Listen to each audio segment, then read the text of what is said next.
This is problem 1249. It's on page 761. A series of small packages, each with a mass of a half kilogram, are discharged from a conveyor belt as shown. Knowing that the coefficient of static friction between each package and the conveyor belt is 40% or 0.4. Determine the force exerted by the belt on the package just after it has passed point A. And then part B, determine the angle theta defining the point B where the packages first slip relative to the belt. So let's draw the system.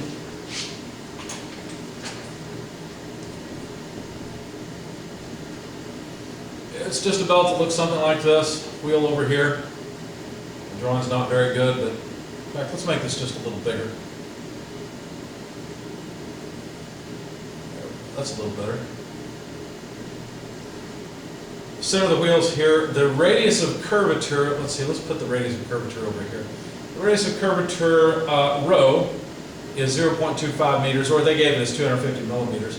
The packages are riding on the belt, and point A is this tangent point where the belt is tangent to the wheel. So we'll just call that point A.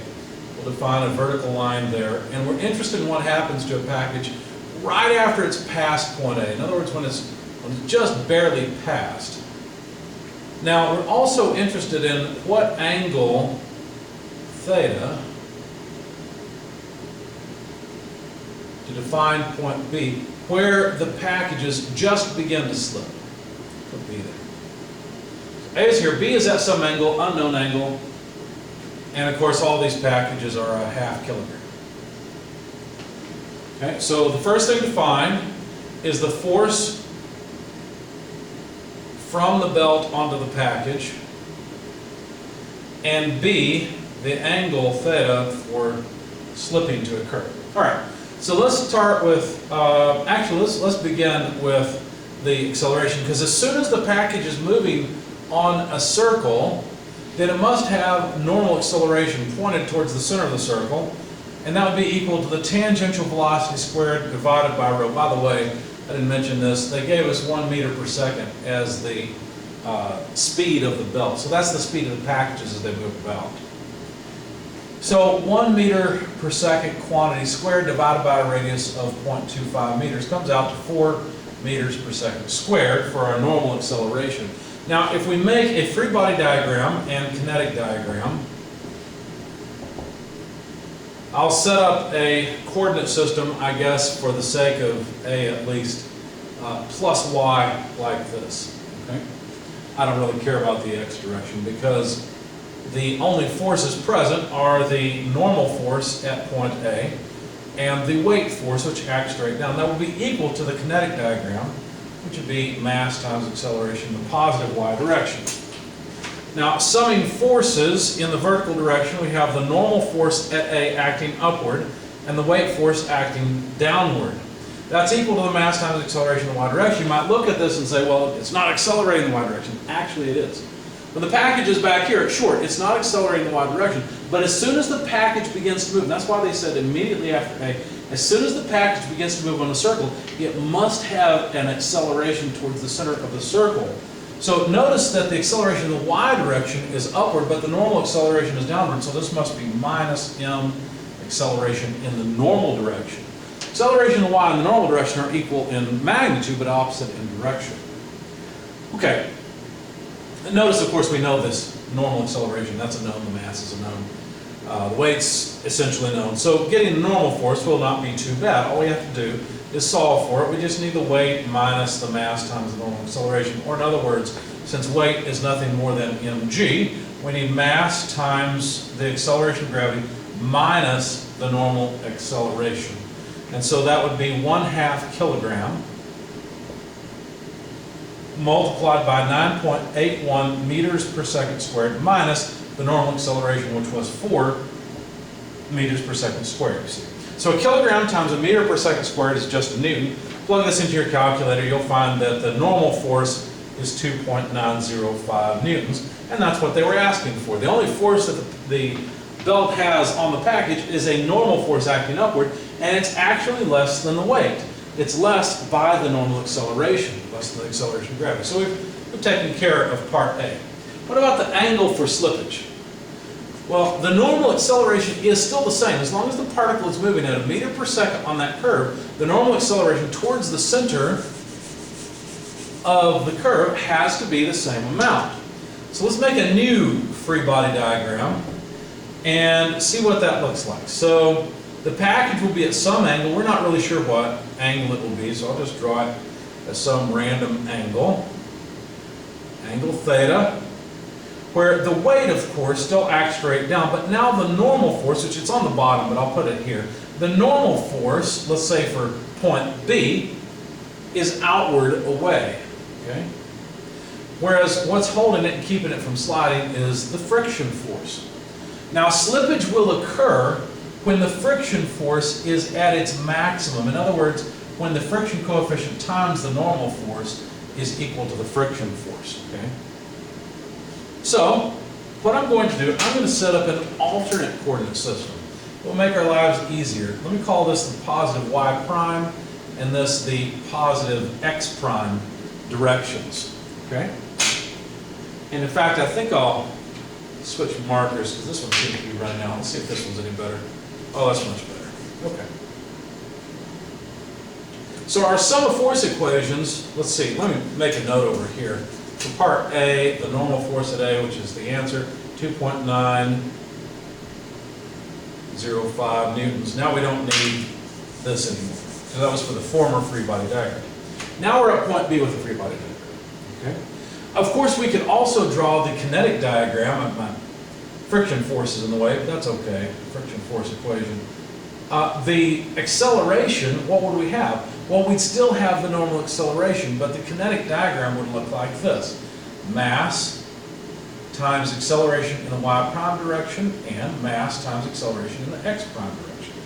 Again, notice that if I sum forces in the vertical direction, for example, not vertical, but the y prime direction, notice that what would happen is the normal acceleration would be equal and opposite to the acceleration in the y prime direction. In fact, let's do that. Let's sum forces in the y prime direction. What do we have? Well, we have the normal force at B, and what about the weight? Well, the weight contributes something, right? Let's make a right triangle out of it. So the piece we want is this piece. What angle do we have? Well, theta is that angle, right? Because two parallel lines, one line between, I can't remember what it's called in geometry, but this angle theta is here. So if I want the side that touches it, well, that's a cosine relationship. So I need minus the weight. I just wrote the weight in the y prime direction, but I'll go ahead and fill in cosine theta equals, so that gives me the y prime portion of the weight, equals the kinetic diagram, mass times acceleration in the y prime direction. As I said, this is negative man because the acceleration in the normal direction is opposite to the positive y prime direction. Okay? Now we can calculate the normal force on the package at B. Why would we care? Well, because we're also going to sum forces in the horizontal direction. This should give us an equation for the normal force we can plug in here to get the friction that will go into the sum of forces in the horizontal direction, you see. Okay? So solving for this, let's see, weight is nothing more than mg. So if we move this to the other side, what would we have? Well, it becomes positive. So we have, looks like we just have g. But now cosine theta, right, minus the normal acceleration. So before, we didn't have this cosine term. We just had g minus an. Okay? All right.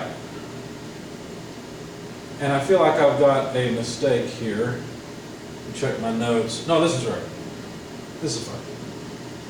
Now, if we sum forces in the x prime direction, what would that look like?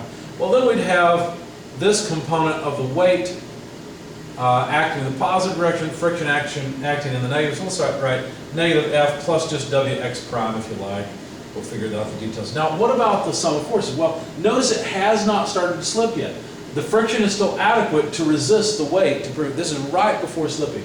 Because as this moves to the very next position, the required friction is going to be larger because the weight force in this direction will be larger, right? As this package comes around, this piece of the weight gets larger and larger. It's not like the weight gets larger, but the weight in this direction becomes larger. More of it is in that direction. and the friction will not be able to overcome it, and the package will slip. So, anyway, this equals mass times acceleration in the x prime direction, but at this point, that acceleration is 0. It has not quite begun to slip yet. So it's still moving at constant speed of 1 meter per second. Okay? So what this means is that the friction force equals the weight in the x direction, but the friction force we know is mu nb. So let's just plug that in.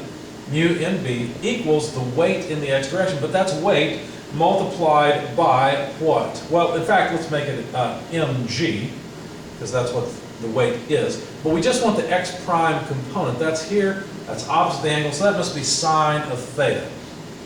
Okay? Now, if we rearrange this just a bit, we can say that the normal force on package B is mg sine theta over mu. Now look, we've got one equation here for NB and another up here for NB. If we put those two together, what would we have? Well, we'd have m times g cos theta minus normal acceleration equals mg sine theta over mu. Notice what happens. The mass goes away, you see? And so what could we do with this? Well, a little bit more algebra, I guess. Let's get rid of the sum of force equations, because what we needed from the two is this equation. Let's continue. We'll start all over up here. And what do we have? G cosine theta minus normal acceleration equals g sine theta over mu. How about if we just divide the whole thing by g? Gets rid of it from all the terms except the normal acceleration. Solve for the normal acceleration over g, and what would it be? Moving that to the other side, we'd be left with cosine theta. We'd have to move this to the other side, so minus sine theta over mu. Now, notice that I know the normal acceleration is still 4 meters per second squared. I know g, it's 9.81 meters per second squared, so really I'm working with a dimensionless equation here. Then I have cosine of theta minus sine of theta over 0.4. In other words, mu. Now, there are ways to solve this by squaring and adding and all sorts of things. I didn't bother with that. I just used goal-seek in Excel. So I set up the left-hand side, which is just a number, and then the right-hand side based on a guess for theta. And then I allowed goal-seek to iterate guessing different values of theta until it came up with an angle for me. And in fact, that angle, theta, came out to 13.09 degrees or so. So there's the answer. That's the angle where the friction force maxes out. Immediately after that number, what will happen is the friction force will not be able to resist the weight will overcome, and the package will begin to slip.